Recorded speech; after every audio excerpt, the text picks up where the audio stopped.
So welcome to our Greenway Road site in Speke. What you can see just behind me is the third and fourth of our modular homes being installed today, the first two being installed yesterday. This site is a great example of where traditional build meets modern methods of construction, not compromising on the quality of traditional build but enhancing the scheme with new methods of construction which provide the new tenants moving in with a home that is of a quality nature whilst also presenting them with an opportunity to save around 20% on their utility bills.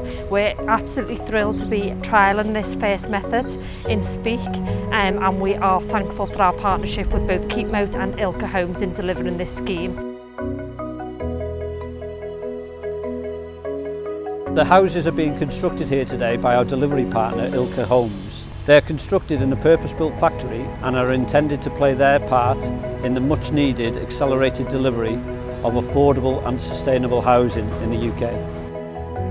Ilke itself has been drawn together pulling in expertise from two of Britain's leading construction and modular companies, Keepmoat Homes and Elliott. All of the new homes on site will be for affordable and rent-to-buy product delivered for our partner South Liverpool Homes. With the UK construction industry facing a significant skills shortage, these Ilke homes are less reliant on these hard-to-find construction skills. We're really excited to showcase this new construction, which we genuinely believe is a game changer for the construction industry.